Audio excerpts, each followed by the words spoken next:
Welcome, my amazing viewers. Thank you so much for joining me on my program once again. I appreciate you wherever you are joining from. If you have not subscribed to my channel, please kindly subscribe to my channel. Click the notification bell so that you'll be notified each time I upload a video. You will be among the first to receive it. Thank you so much and remain blessed. My fellow country people, I want you people to see how you can share this video as far and wide as possible so that it gets to the table of the Commissioner of Police of Lagos State and the Inspector General of Police of Nigeria. Now, the complaint is this, or my supplication is this.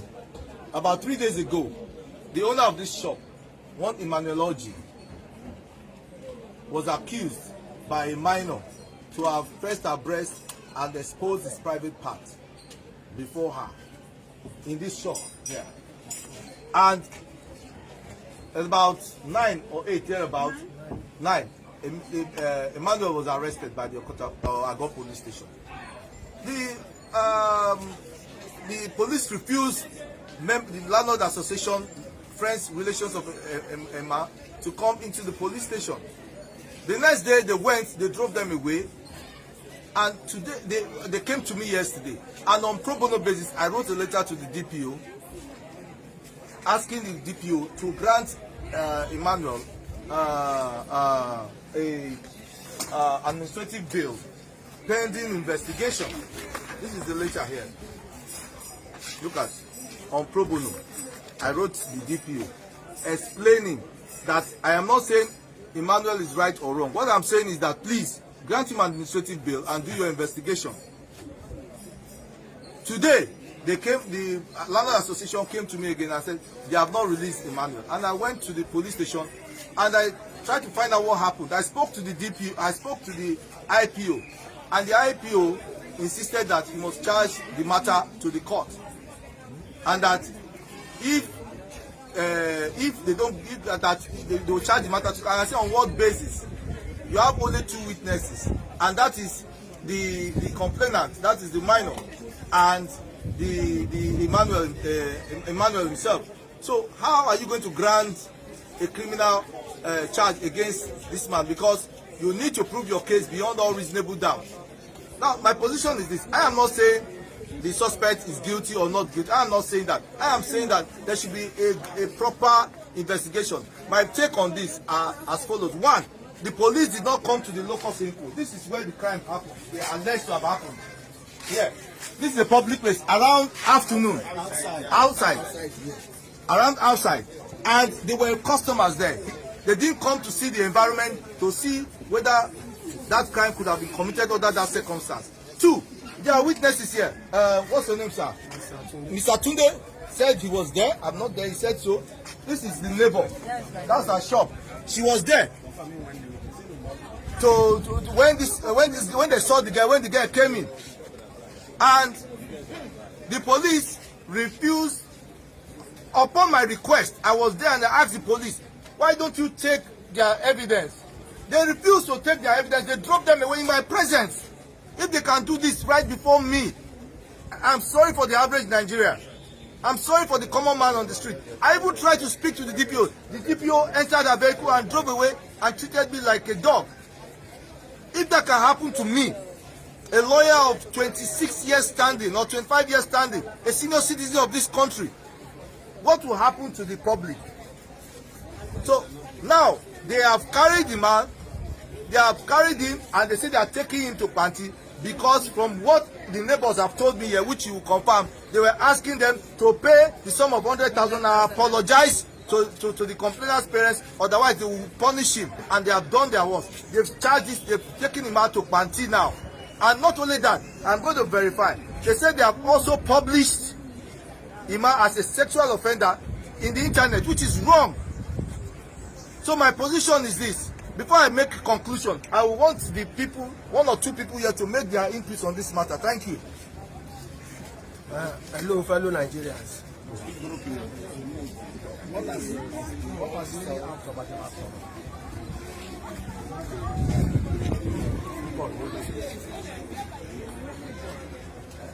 On the day of the incident, I came to the next shop here to come and collect money.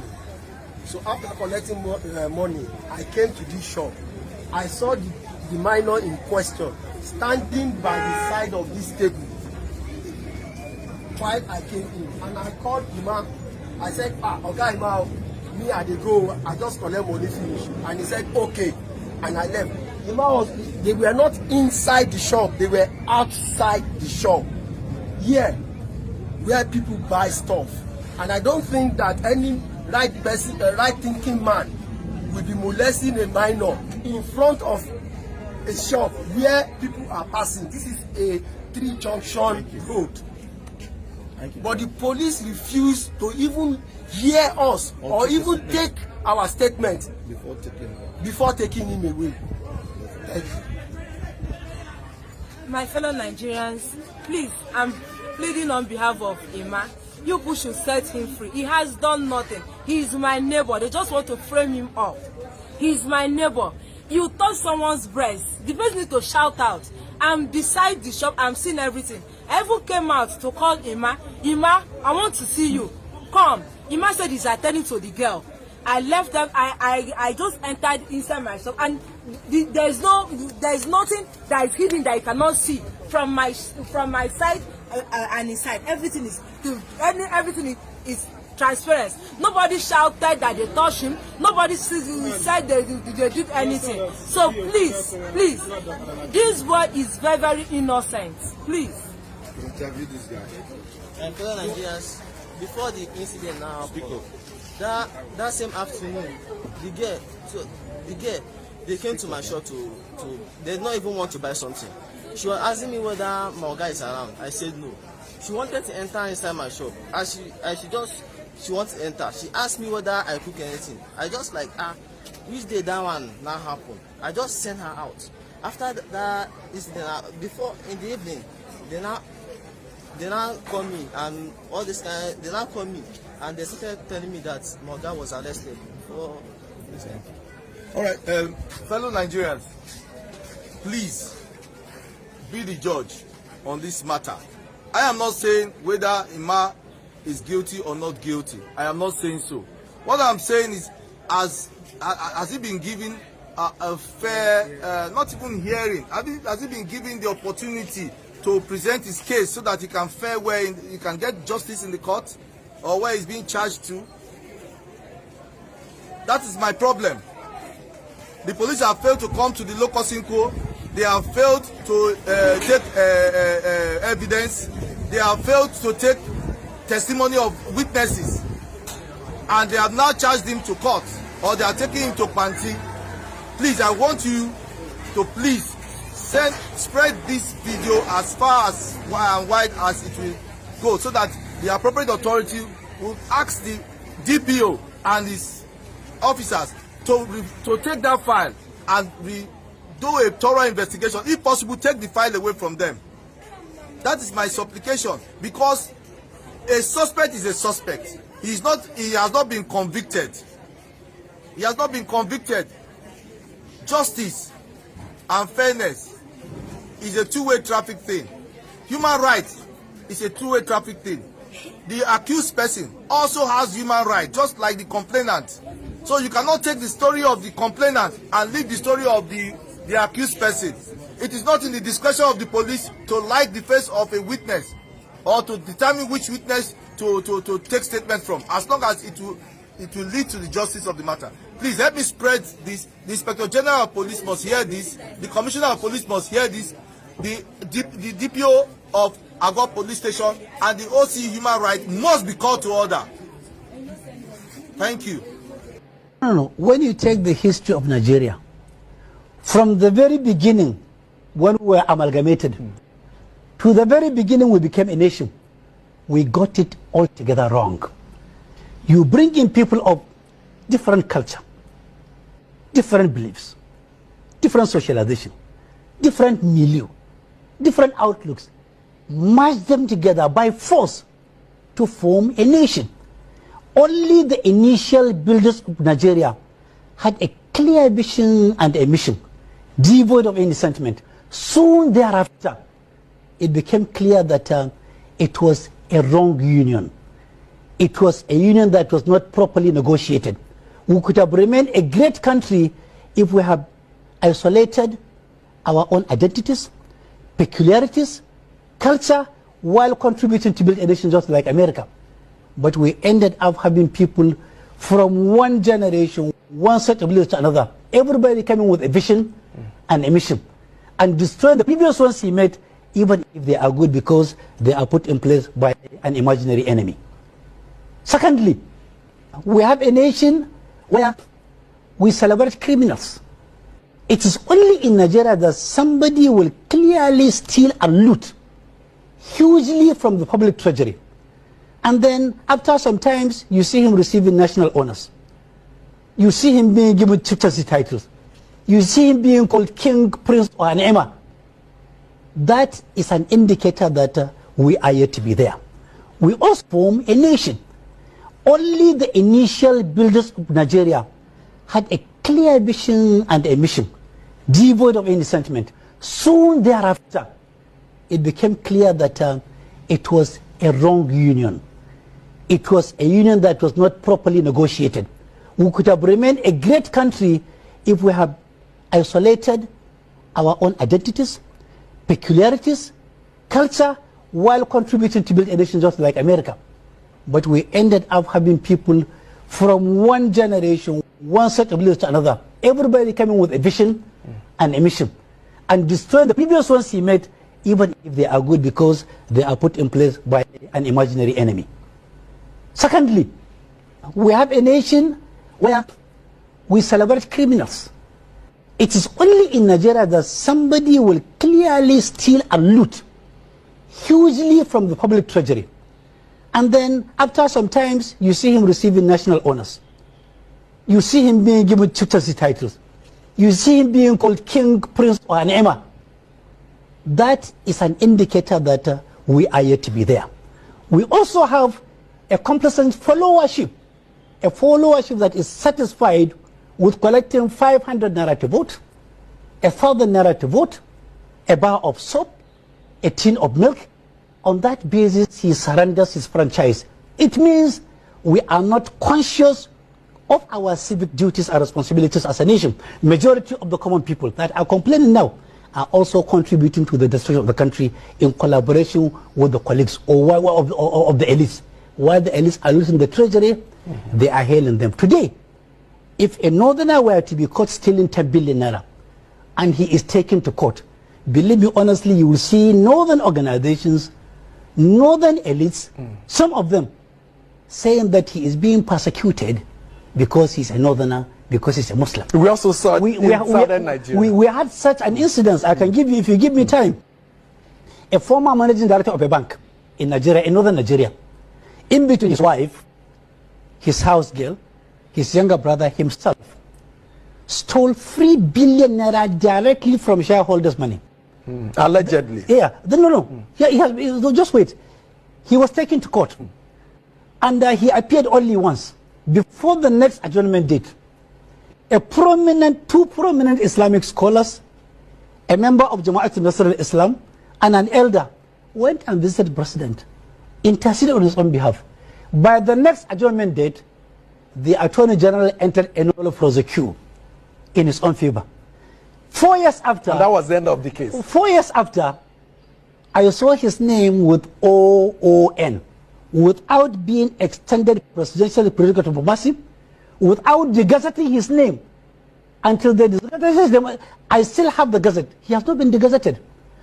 9 years after, another governor from South, maybe he was looking for GCON because this one was giving OON for stealing 3 billion naira. That southern state governor stole 30 billion naira. He was also charged to court. South Elders Forum, members of the Christian Association of Nigeria, Secretary General of Cker visited Mr. President in the villa. I still have the video on NTA. They said, Mr. President, our son being persecuted. The money said to have been stolen by him. Does that money belong to the federal government or to the state government? And the president said the money belongs to him. They said he is our son, we have forgiven him. And that was the end of the story. as if Islam and Christianity is about stealing and looting the public treasury. Until we dispose of this mentality of using religion to intimidate government and to intimidate other people, we have a very, very long way to go.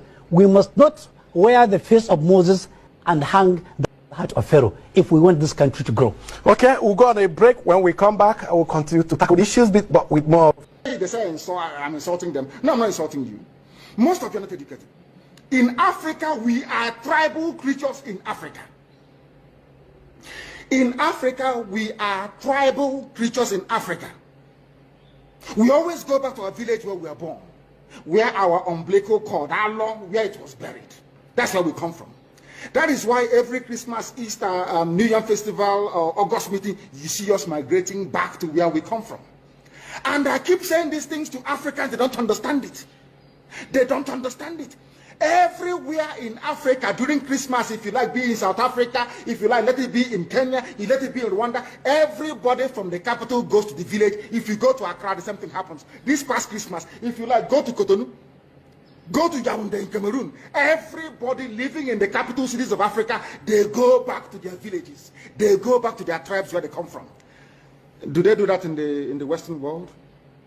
During Christmas, these people migrating from, oh, I come from Florida, I'm going to Florida. No, you don't. Because people come from where they are born. We come from where our ancestors were born. That is the difference between black people in Africa and those from Europe and other parts of the world. We come from, so if you ask somebody, where do you come from? He or she will mention their village. That is what makes us Africans. It's very, very unique. If you destroy that, you're finished as a people. In Africa, we are tribal. First and foremost, we belong to our tribe where we come from. That is why our people need to appreciate this. Very, very critical. That Africa is restructured to recognize where people come from. All these artificial creations by Europeans, Nigeria, this and that, all that rubbish. That is why you can never ever make any progress for the next 6 billion years. You can never ever make any progress in this room. Why is it, if we are not tribal, why would the whole presidency come out, Fulani presidency come out and say, we are defending Fulani headsmen? A presidency of the whole of Nigeria, so to speak. It is because by instinct, we are tribal beings in Africa. That is why Nigeria is unsustainable. That is why the man from Ishekiri has to vote to say, this is where I want to belong to. That is why referendum is the only way forward. That is why Africa is poor. Africans must recognize that this is who we are. You cannot live in Lagos if you're an Igbo man during Christmas, start traveling to Sokoto. It's impossible. You must go to Igbo land. You must. That's where you come from. And if they ask you, oh, but you were born in Lagos, you will say, no, that's where my parents come from. They ask your parents will say, that's where my parents come from. They will keep going back until they get to perhaps the 100th generation. That is who we are. And nobody can change it. We are not born on the streets. Some people were born along Ijora or Kota Highway in Lagos. Maybe they are from Urobo. You ask them, where are you from? They say, I'm from Urobo. But I was born in, but this is where I come from. That is who we are. That is why all these useless, idiotic countries created in Africa cannot survive. It can never ever survive. And how do we stop it? Only a revolution can stop it. Only a revolution. If you like, keep postponing it.